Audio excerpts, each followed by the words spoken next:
Oui, bonjour, Laurent Brenéol de la société ISIT. Je vais vous parler aujourd'hui de cybersécurité dans le cadre spécifique des applications médicales et de la robotique, donc médicale. Chez ISIT, je suis expert logiciel et j'accompagne les clients dans la mise en œuvre précisément des exigences relatives à la sûreté de fonctionnement et à la cybersécurité pour des applications médicales, d'une manière générale. Voilà. Alors, il n'y a pratiquement pas un jour où on n'entend pas parler de problématiques de cybersécurité. Hein. Donc, c'est tout à fait, disons, judicieux de s'en préoccuper. Les autres domaines, tels que, d'une manière générale, des domaines de l'embarqué, tels que l'aéronautique, l'automobile s'en préoccupent depuis longtemps et ont déjà des choses et des procédures en place depuis pas mal d'années. Le médical, c'est, je dirais, un domaine qui commence à s'en préoccuper seulement. Et je dirais il est temps. Parce que bien, on entend parler d'attaques, de cyberattaques. Aujourd'hui, les agences de cybercriminels ne s'attaquent plus seulement au système d'information des entreprises, hein, mais elles s'attaquent également au domaine de ce qu'on appelle l'OT, hein, les technologies opérationnelles, et notamment elles s'attaquent aux hôpitaux, à la fois dans des objectifs financiers, hein, ça peut être mettre des ransomware pour exiger des rançons, mais ça peut être aussi dans des objectifs de déstabilisation, de façon à altérer les infrastructures médicales d'un pays. Donc aujourd'hui, encore une fois, c'est incontournable, il faut qu'on s'en préoccupe et qu'on réagisse. Alors déjà, de quoi est-ce qu'on parle quand on parle de cybersécurité? C'est pas aussi évident que ça. L'ENISA, l'Agence nationale de cybersécurité européenne, a publié sur son site un document qui est un document qui définit la cybersécurité, et on voit que, en fonction des domaines d'application et de la nature des systèmes qu'on souhaite protéger, on n'a pas du tout la même définition et la même interprétation de la cybersécurité. Alors, dans le domaine médical, on a l'ISO 81001-1 qui, elle, en fait une définition, celle-ci, qui est un petit peu longue, c'est vrai, mais qui a l'avantage d'être très précise. Elle cite les concepts auxquels on fait référence, la confidentialité, l'intégrité, la disponibilité, donc qui sont des propriétés du dispositif médical, du robot médical qu'on va chercher à protéger. Et on va y ajouter l'auditabilité. Alors l'auditabilité, pour ceux pour qui ça ne parle pas forcément, c'est en cas d'incident de cybersécurité, la capacité à enregistrer et à l'incident et à le tracer pour permettre d'analyser et de rechercher la cause première de l'incident de cybersécurité. Et par ailleurs, elle parle de maintenu à un niveau acceptable, c'est-à-dire qu'elle fait appel à la gestion des risques. La gestion des risques et leur évaluation, c'est central dans la gestion de la cybersécurité. Ça l'est déjà d'une manière générale pour la gestion des risques de sûreté de fonctionnement. Dans le domaine médical, tout tourne autour de la gestion des risques. Donc, on va faire un aparté assez important là-dessus. Alors, vous le savez, un dispositif médical et donc une application de robotique médicale sera un dispositif médical, c'est soumis à des règlements. En Europe, l'introduction d'un dispositif médical doit répondre aux exigences des règlements, soit MDR, soit IVDR. IVDR, ça concerne les instruments et les dispositifs de diagnostic in vitro. On peut avoir des robots d'analyse qui rentrent dans le cadre dans ce cadre-là, mais la plupart vont rentrer dans le cadre des dispositifs médicaux soumis à la 745, le MDR. Alors, dans ces règlements, on a déjà dans leurs annexes des exigences de cybersécurité. Alors, je lis quelques extraits des articles là, que je vous ai mis. L'article 14.2, les dispositifs sont conçus et fabriqués de manière à éliminer ou à réduire autant que possible, j'ai pas tout mis, tout risque associé à une éventuelle interaction négative entre les logiciels et l'environnement informatique dans lequel ceux-ci fonctionnent et avec lequel ils interagissent. Alors, une interaction négative entre les logiciels et l'environnement informatique avec lequel ils interagissent, par exemple un réseau de communication, c'est bien évidemment de la cybersécurité. On a également, par exemple, cet article qui dit qu'on doit garantir une interopérabilité et une compatibilité fiable et sûre avec les différents autres dispositifs et produits avec lesquels, encore une fois, le dispositif, le robot, va être en interaction. Là aussi, on parle bien de cybersécurité, par exemple, l'interopérabilité entre un logiciel de commande d'un robot et l'operating system sur lequel la machine tourne. Bon, par contre, on voit bien que c'est assez peu explicite. C'est des exigences, des règlements qui sont très très génériques. Ça vous dit pas exactement quoi faire. C'est même tellement peu explicite que l'Union européenne a publié des guides d'interprétation des règlements dans lequel elle va reprendre en gros les paragraphes du règlement auquel vous êtes soumis et auquel vous devez être conforme. Et elle vous explique un petit peu mieux, elle vous explicite un petit peu ce que vous devez faire avec ça. Donc elle part des concepts fondamentaux. Hein. On retrouve donc l'IT Security qui va adresser le concept de protection des données essentiellement. L'opération de sécurité qui lui va adresser plutôt le concept de disponibilité opérationnelle, de la disponibilité du robot. On va avoir besoin de ces fonctions, il faut garantir qu'elles soient toujours opérationnelles. Et l'information sécurité qui, lui, adresse la confidentialité. Et dans le domaine médical, on a une exigence particulière sur la protection des informations personnelles médicales, la confidentialité des données médicales des patients. Donc, pour quel objectif? Eh bien, assurer la sécurité fonctionnelle et la cybersécurité, l'efficacité des mesures de protection dans l'objectif de réduire le risque sur la santé des patients. Alors, l'ensemble du règlement médical et des normes dont on va parler là se focalise sur les risques qui peuvent impacter la santé des patients et d'une manière générale de l'utilisateur, par exemple, d'un robot médical.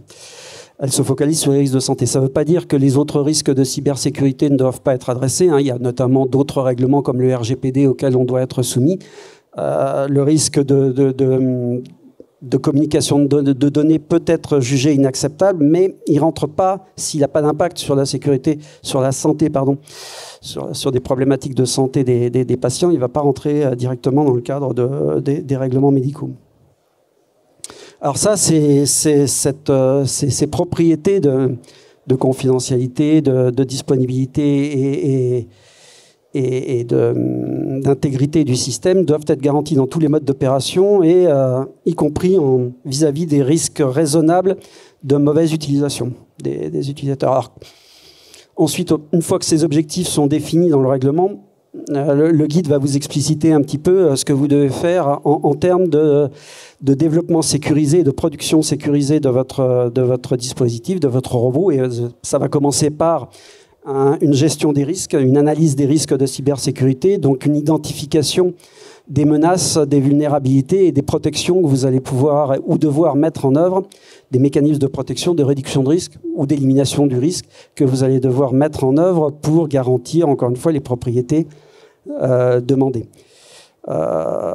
Ensuite, une fois que vous avez développé votre système en tenant compte de ces nécessaires protections, il va falloir vérifier, valider que votre système implémente bien de manière efficace ces mesures, tout particulièrement les mesures de protection en cybersécurité. Et puis, à la suite de ça, évaluer le risque résiduel, celui que vous ne savez pas traiter ou que vous ne voulez pas traiter, pour lequel vous n'avez aucune mesure à proposer.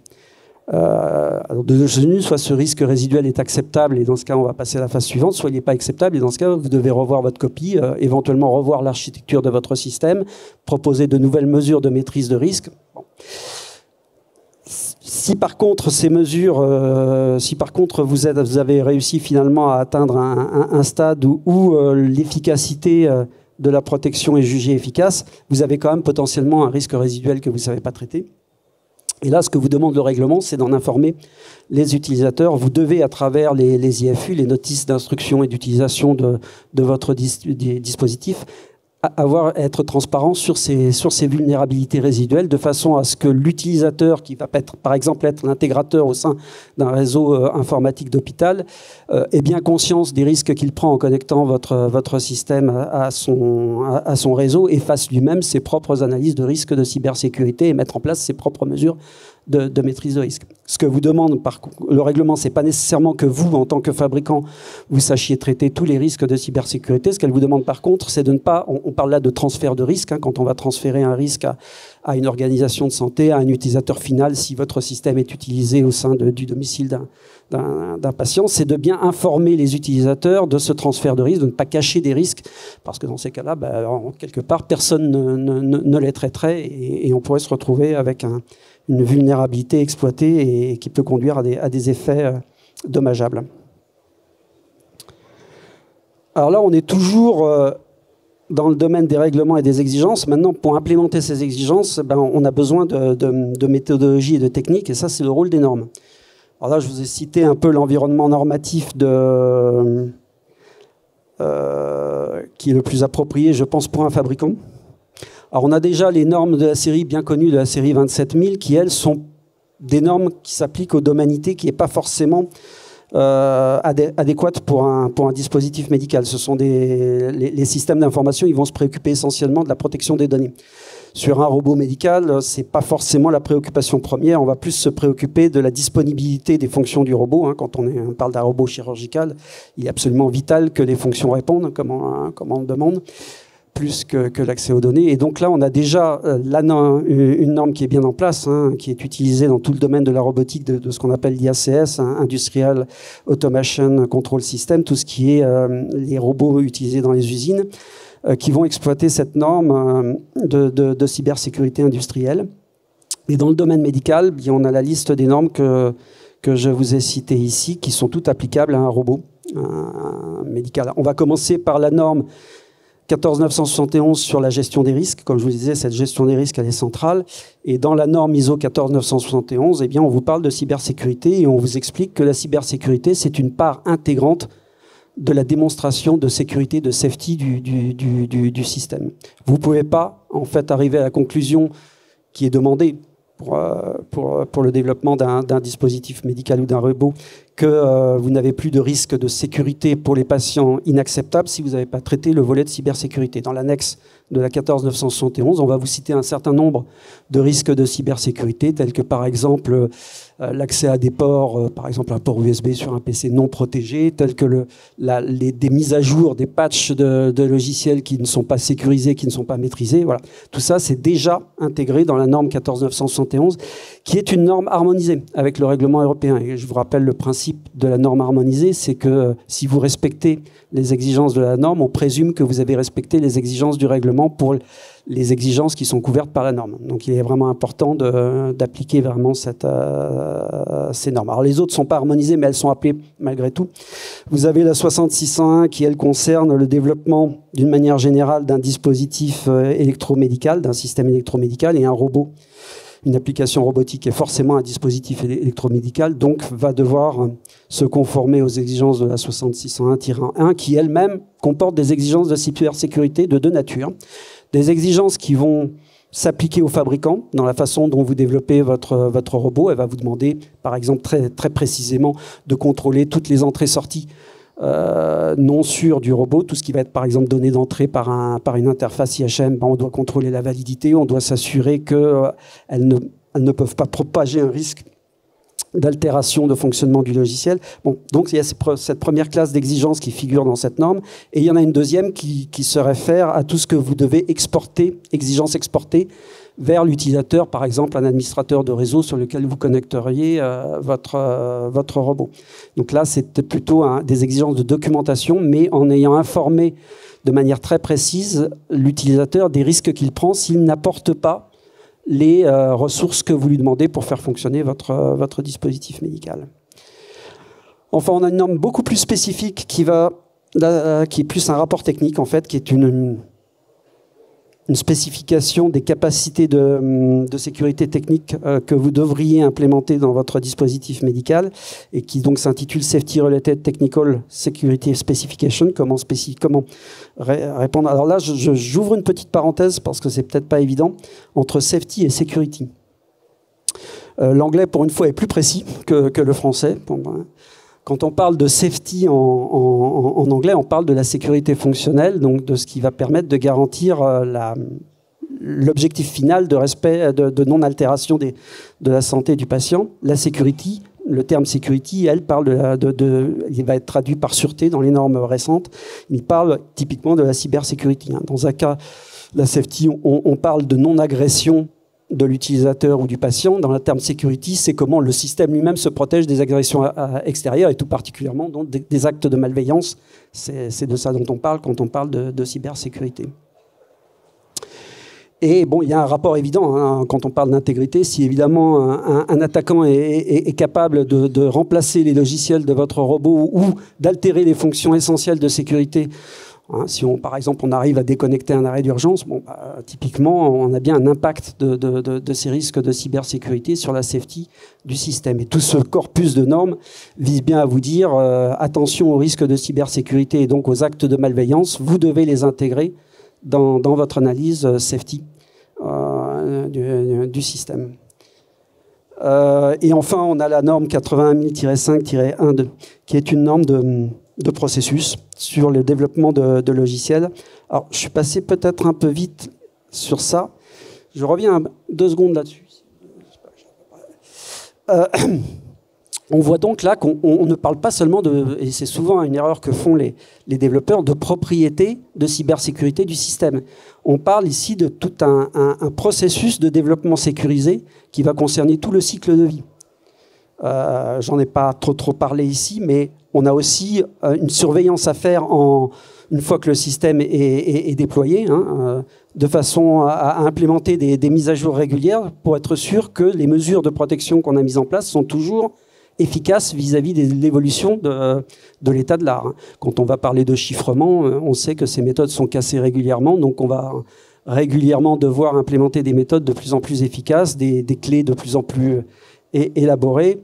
D'une manière générale, les mesures de protection doivent être mises à jour régulièrement. On le sait très bien pour les systèmes d'exploitation, on a des patchs réguliers. Et par ailleurs, on part du principe qu'on ne connaît pas d'avance les vulnérabilités de votre système. On découvre tous les jours de nouvelles vulnérabilités. Donc, il faut bien que votre système, on puisse le mettre à jour de façon à parer à ces nouvelles vulnérabilités qui ont été identifiées. Donc, on parle finalement d'un CSMS, c'est-à-dire un Cyber Security Management System. C'est tout un processus à implémenter, pas seulement vérifier des caractéristiques du produit, du robot. Voilà, donc cette norme 81000-5-1, elle adresse tout spécifiquement le processus de développement logiciel vu sous l'aspect cybersécurité, qu'on traduit en français par sûreté. Alors là, je vous ai parlé du processus pour le marquage CE dans le cadre du règlement européen, mais on a exactement l'équivalent côté américain, notamment à travers les guides de la FDA, la Federal Drug Administration, qui est responsable de valider l'introduction d'un dispositif médical sur le marché américain. Et elle vous parle bien de quality system, donc elle se réfère au SMQ, au système qualité, dans lequel la cybersécurité fait partie prenante. Alors, je vous ai cité ici l'un des 3 guides de la FDA, celui qui concerne la phase de développement. Mais il y en a un également pour la phase de surveillance après mise sur le marché, donc tout ce qui va être maintenance du système. Et il y en a un spécifique qui traite de comment vous devez considérer l'introduction de logiciels tierces parties que vous n'avez pas développé vous-même dans un dispositif médical, ce qu'on appelle les COTS, hein, les logiciels COTS, ou dans le cadre de la terminologie de la 62304, bien que ce ne soit pas tout à fait la même chose, les SOUP, les Software of No Provenance. Ils introduisent eux-mêmes un risque de cybersécurité à prendre en compte.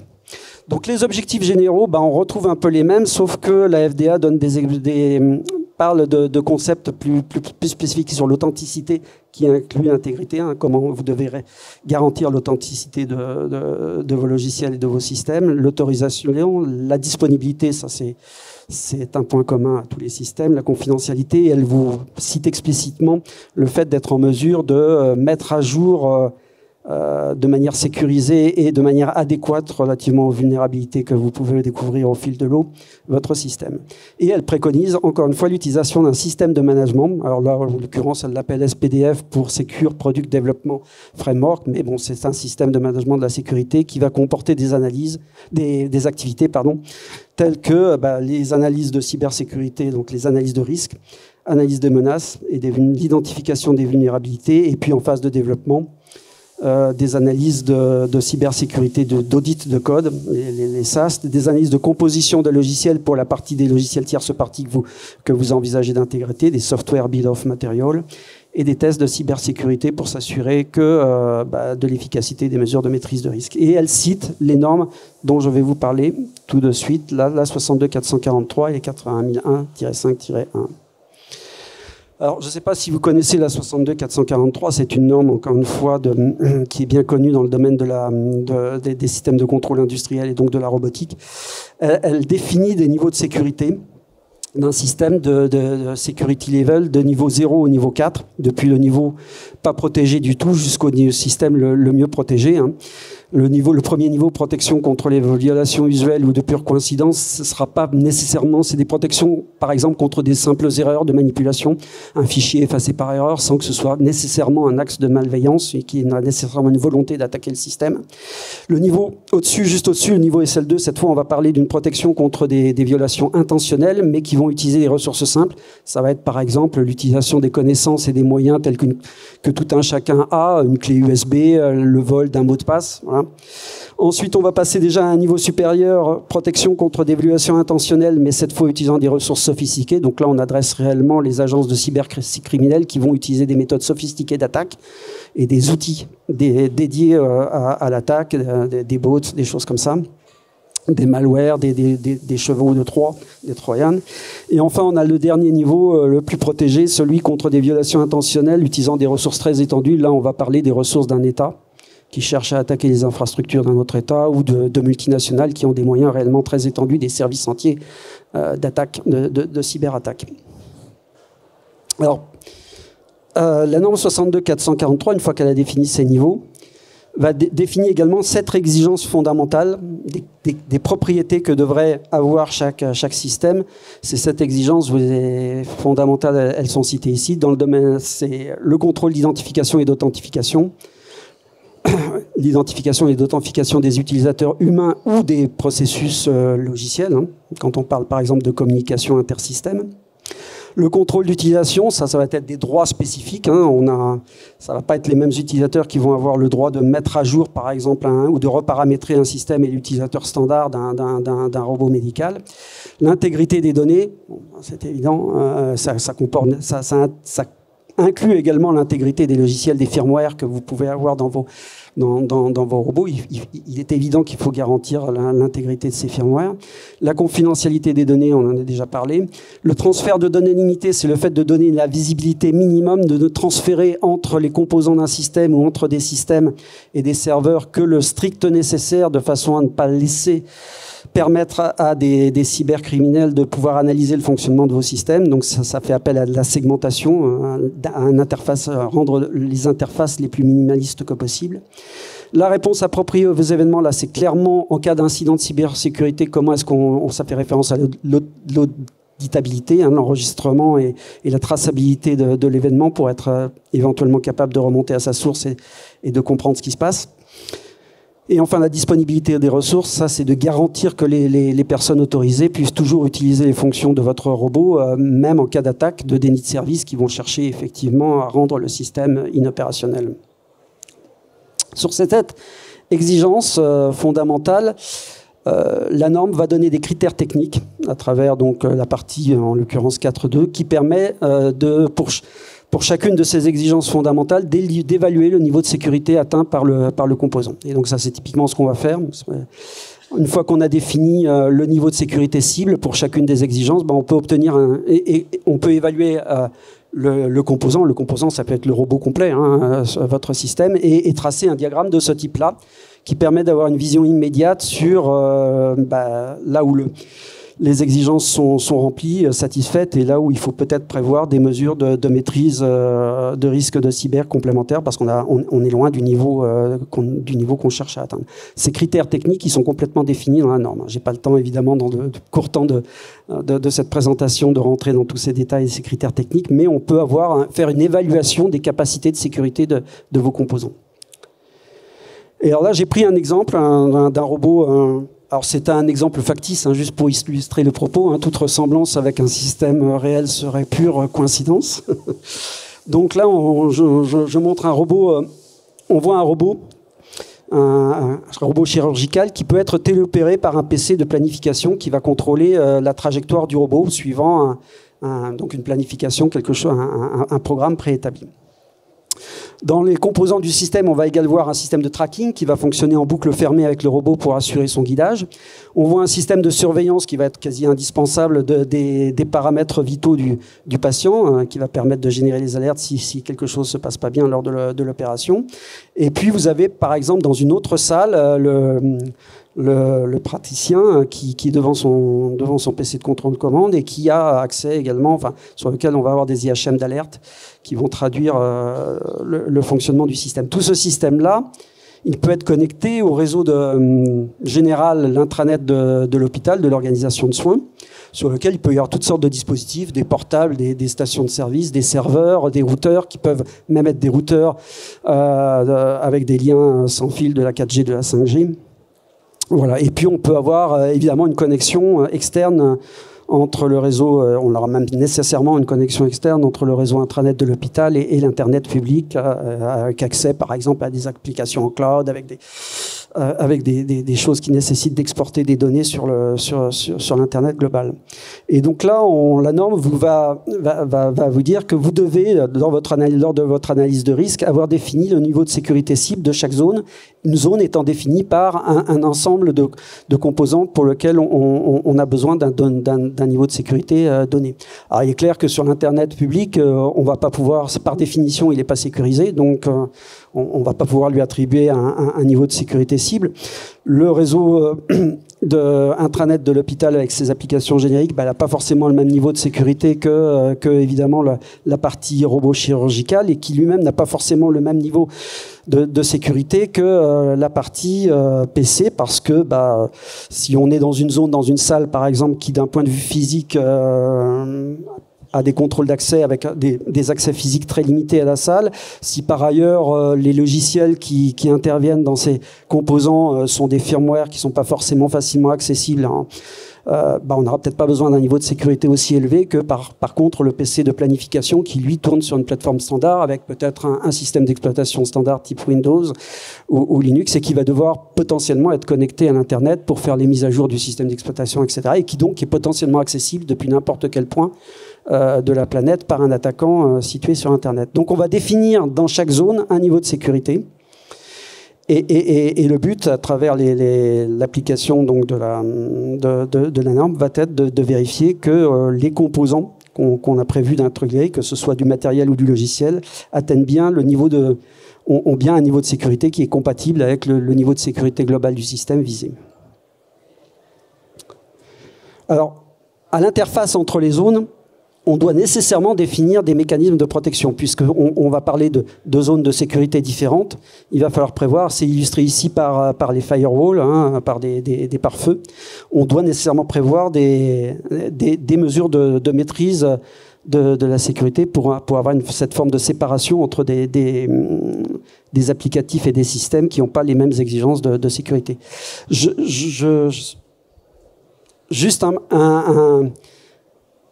une remarque quand même, c'est que très souvent les fabricants pensent aux aspects, aux impacts des attaques de sécurité sur leur propre système. On voit très clairement qu'un robot chirurgical, si on est en phase d'opération, on ne doit pas permettre qu'un attaquant prenne son contrôle. Ça paraît assez clair. Ce qui est peut-être moins évident, c'est que les composants du système, de votre système robotique, ils peuvent également constituer une porte d'entrée vers le système externe. Et finalement, le niveau de sécurité global du réseau intranet de l'hôpital, c'est peut-être une préoccupation de votre système. Si votre PC de planification, par exemple, qui fait partie de votre système, il peut constituer une porte d'entrée à un attaquant qui ensuite, par des déplacements latéraux, peut aller installer un cheval de Troie sur les serveurs de l'hôpital, peut-être que le risque finalement de cybersécurité, il est bien plus important sur le fait de pouvoir neutraliser toute l'infrastructure de l'hôpital et les fonctionnements de l'applicatif de l'hôpital, plus que peut-être neutraliser votre système que vous pouvez mettre en sécurité assez facilement. Donc il faut bien penser, quand on fait les analyses de cybersécurité, qu'il faut voir les choses dans les deux sens. C'est-à-dire en quoi votre système peut lui-même constituer une faille pour les autres systèmes auxquels il est connecté. Et une particularité, alors tout ça c'est vrai d'une manière générale pour la robotique industrielle déjà. Par contre, une chose qui est très particulière dans le domaine médical et qui est traitée par le rapport technique de 66.1-4-5, 66.1 concerne les équipements médicaux, électromédicaux, et pour sa section 14, les équipements programmables. Donc, un robot, une application de robotique médicale rentre tout à fait dans ce cadre-là. Ils ajoutent la notion de fonction essentielle, parce que dans le domaine médical, ce qu'il faut absolument garantir, c'est la disponibilité. C'est-à-dire qu'au-delà des exigences de sécurité basique et de performance essentielle, on va vous demander aussi de garantir un minimum de fonctionnalité clinique. Si je reprends mon exemple de robot chirurgical, là, et ce qu'on vous demande, c'est que ces fonctions essentielles, ce minimum de fonctionnalité clinique, elles doivent être maintenues lors d'une attaque, alors lors d'une attaque et après l'attaque. Elles doivent être résilientes, résister à une attaque de cybersécurité. Si on reprend l'exemple du robot chirurgical, ça veut dire que c'est pas parce qu'on attaque finalement qu'il y a le PC de planification qu'on doit mettre en danger l'opération en cours. Donc toute la conception doit bien intégrer cette notion de fonctionnalité essentielle qui doit être maintenue coûte que coûte. Ça va peut-être vous obliger, par exemple, à mettre, si je reprends l'exemple de l'illustration précédente, un système local de contrôle qui, si vous perdez le PC de contrôle-commande parce que, compte tenu de ses connexions et des défaillances éventuelles des pare-feux et son fonctionnement est perdu, il faut peut-être qu'on puisse reprendre le contrôle depuis un système de contrôle-commande dégradé, un joystick peut-être sur le robot qui permette d'avoir une fonctionnalité clinique minimale qui ne sera pas évidemment la fonction planifiée initialement, mais qui garantira qu'on est capable d'assurer la sécurité du patient. En particulier, toutes les normes de robotique médicale vous disent que vous devez impérativement être capable, en cas d'anomalie, de dégager immédiatement le patient du robot. Donc il faut que vous puissiez dégager le robot du patient. Si le robot, c'est un robot qui est en train de faire parcourir un caténaire dans les veines du patient jusqu'au cœur, vous devez garantir que vous pouvez dégager le patient s'il se passe quelque chose d'anormal avec les logiciels et le matériel de votre système robotique. Donc cette notion de fonctionnalité essentielle, de fonction essentielle, c'est quand même une particularité du dispositif médical. Je ne sais pas si j'ai un petit peu de temps encore pour terminer sur le sujet. Oui. Oui, j'en parlerai après. Donc voilà, les normes, encore une fois, que je vous ai données sont vraiment un corpus minimal. Si vous connectez, si vous avez réellement un système connecté à un réseau, par exemple, qui fonctionne sur le cloud, qui utilise des bases de données sur le cloud, vous avez tout un autre corpus de normes qui vous dit ce que vous devez respecter pour les systèmes connectés.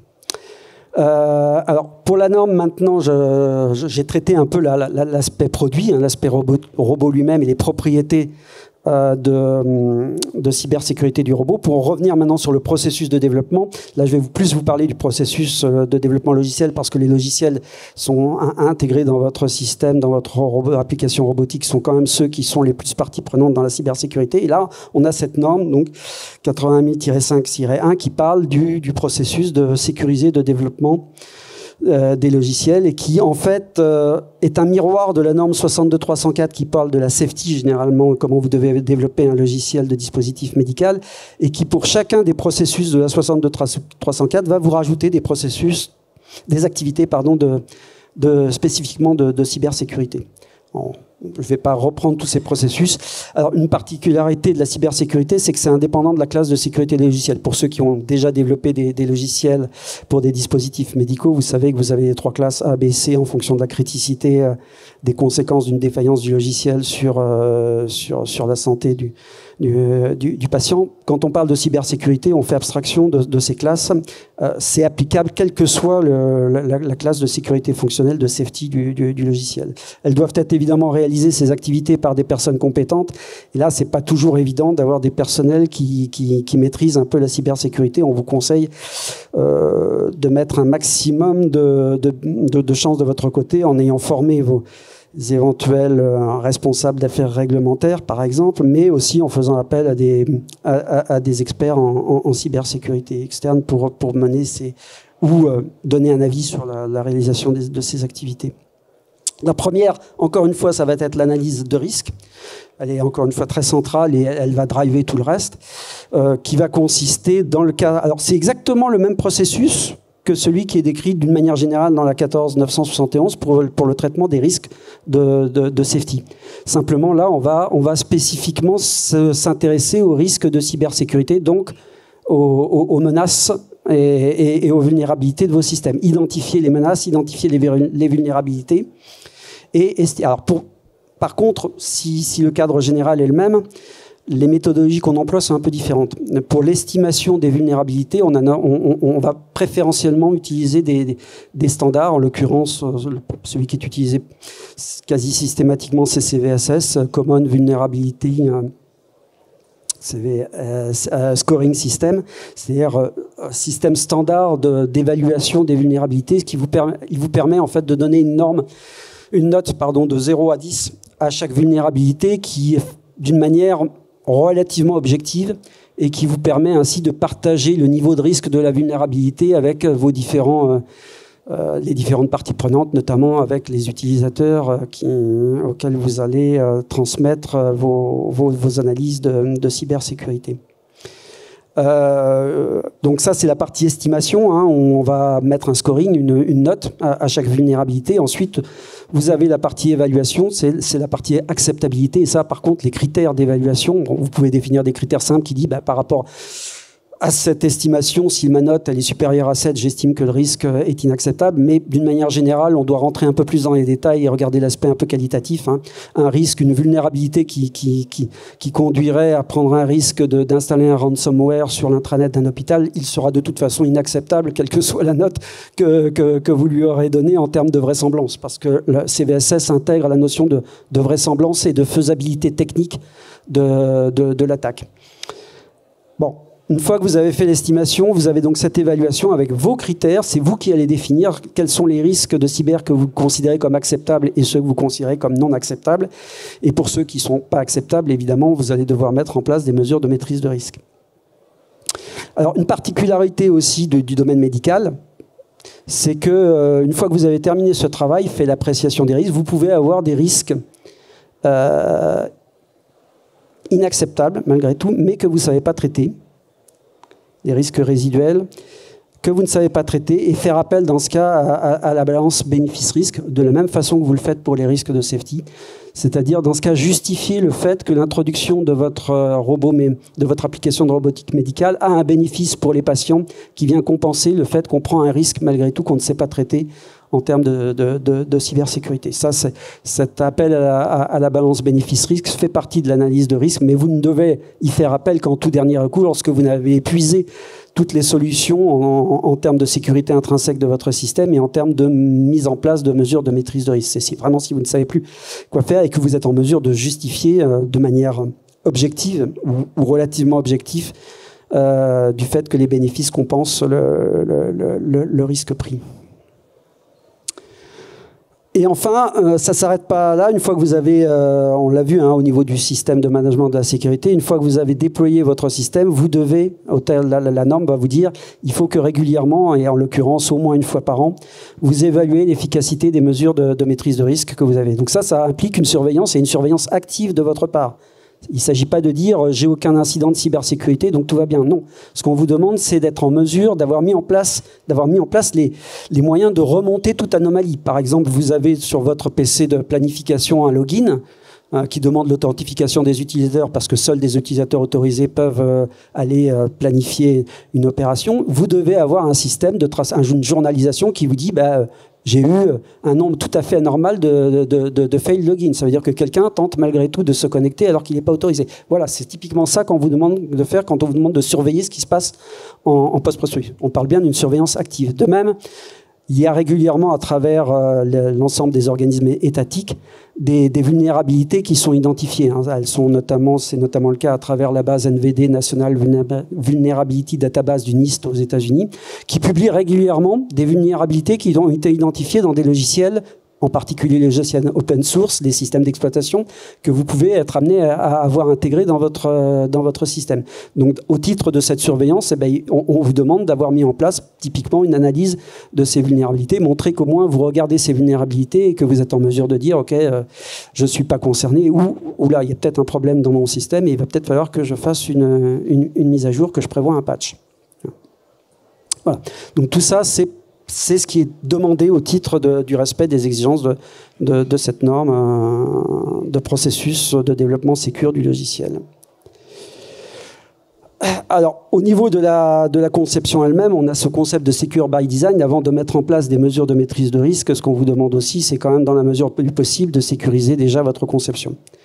Donc, dans les activités de développement de logiciels, eh ben, ça va être d'identifier les capacités de sécurité déjà existantes, d'identifier les risques de sûreté, donc de cybersécurité des logiciels que vous intégrez, ce dont je parlais à l'instant, les open source, les logiciels tierces parties commerciaux, alors qu'on appelle SOUP dans le cadre du Managed Software of No Provenance, c'est-à-dire qui n'ont pas été développés conformément aux normes imposées par le domaine médical, par les règlements médicaux, s'ils n'ont pas été spécifiquement destinés à être intégrés dans votre dispositif médical. Et une chose qui est assez importante relativement à ces logiciels tierces parties, qui va être pratiquement systématiquement demandée, elle l'est déjà par la FDA aux États-Unis, c'est de faire des analyses de composition logicielle, ce qu'on appelle le Software Bill of Material. Avec ces analyses de SBOM vont déjà vous révéler des vulnérabilités qui sont déjà connues, ce qu'on appelle les vulnérabilités NDES. Vous intégrez un logiciel qui fait une librairie mathématique, vous intégrez un logiciel d'IHM, d'interface graphique. Si déjà on sait qu'elles ont des vulnérabilités qui ont déjà été exploitées par des attaquants qui sont en mesure de les utiliser pour mettre un cheval de Troie ou pour une backdoor, une porte dérobée, eh bien, vous êtes prié quand même d'avoir identifié ce risque et de l'avoir résolu. En général, les outils qui vont vous faire ces analyses vous donnent également les solutions de remédiation, par exemple passer à une nouvelle version du composant logiciel ou basculer sur un autre composant qui lui présente pas le risque. Voilà. En tout cas, ces SBOM, ça devient aujourd'hui totalement incontournable dès lors qu'on est sur des plateformes relativement génériques, du PC, des stations de travail, ce genre de choses. Mais même, je dirais, pour les firmware que vous intégrez dans votre robot, si vous avez un doute sur la confiance, si vous intégrez des logiciels tierces parties en provenance de fournisseurs, des librairies, des choses comme ça, sur lesquelles vous n'êtes pas absolument certain de l'absence de risque de cybersécurité, il peut être intéressant de faire ces analyses de composition. Enfin, l'environnement de développement doit être sécurisé. Ben, si on est en mesure d'altérer votre gestion de configuration, votre processus de production, si on est en mesure, par exemple, de remplacer les logiciels qui ont été validés par vos services de R&D en production par d'autres logiciels ou altérer les fonctionnalités de sécurité, par exemple les fonctionnalités d'authentification, bon, bah, c'est un problème. Donc il faut que vous assuriez que tout votre process de développement et de production soit lui-même sécurisé. Et enfin, si on descend au niveau des logiciels, et là on va descendre au niveau de ce qu'on appelle la défense en profondeur, il faut essayer d'éliminer dans la mesure du possible toutes les faiblesses. Alors ce ne sont pas des vulnérabilités, mais qui pourraient conduire à des vulnérabilités, qui sont des faiblesses qui sont connues. Alors dans le cadre du développement des logiciels, on va vous demander d'utiliser des règles de conception et de codage qui sont réputées sûres. Certains langages, c'est le cas par exemple du C++, sont beaucoup trop laxistes. Et on sait qu'elles ont déjà qu'il y a des éléments des constructions du langage qui contiennent des faiblesses qui peuvent être exploitées ensuite et transformées en des vulnérabilités exploitables par des attaquants. Donc pour remédier à ça, au plus bas niveau, c'est d'éliminer, alors là on ne parle pas de réduction de risque, hein, mais c'est d'éliminer purement et simplement ces faiblesses pour éliminer le risque à la base. Et donc pour ça, on a des standards qui existent. Hein. On parle de MISRA qui est très très utilisé pour la safety, mais qui a aussi qui a un recouvrement avec la sécurité, et surtout du standard CERT-C du SEI, qui va vous spécifier des règles pour éliminer ces faiblesses. Donc ces règles vont pouvoir ensuite, si elles sont appliquées, on va vous demander de les vérifier. Il existe des outils, les outils d'analyse statique, qui vont tout de suite vous donner un rapport sur le fait que certaines règles sont violées et peuvent constituer des faiblesses dans vos logiciels. Voilà, j'en ai à peu près terminé pour cette introduction. Ça n'est qu'une introduction en ce cours. Gardez à l'esprit encore une fois deux choses essentielles. La cybersécurité, c'est pas une option aujourd'hui dans le développement d'une application de robotique médicale. Elle fait partie des analyses de sécurité, de safety, et vous ne pouvez pas arriver à ce que vous devez remettre aux autorités. Le rapport de gestion de risque qui doit conclure à l'absence de risque inacceptable pour les patients et les utilisateurs. Vous ne pouvez pas arriver à cette conclusion si vous n'avez pas fait vos analyses de cybersécurité. Et deuxième point, n'oubliez pas que ça n'est pas que les propriétés de votre système qui sont concernées, mais bien tout le processus de développement et de surveillance ensuite après mise de votre système en état opérationnel jusqu'au retrait de service qui peut poser problème également. Si par exemple elle conduit à une perte de service d'une fonction de l'hôpital parce qu'on n'a rien prévu en remplacement et que dans ce cas on a un impact indirect sur la santé des patients, le système est plus opérationnel, il devient obsolète, mais le fabricant n'a pas donné de préconisation pour son remplacement, l'hôpital risque de se retrouver avec un vrai trou dans ses processus de traitement. Donc tout ça, ça fait partie de la cybersécurité. Voilà, je vous remercie. Et puis, eh bien, on reste à votre disposition pour vous aider à mettre en œuvre tout ça si besoin est. Merci beaucoup Laurent. Effectivement, c'est du concret puisqu'on a vu ces derniers mois plusieurs hôpitaux qui ont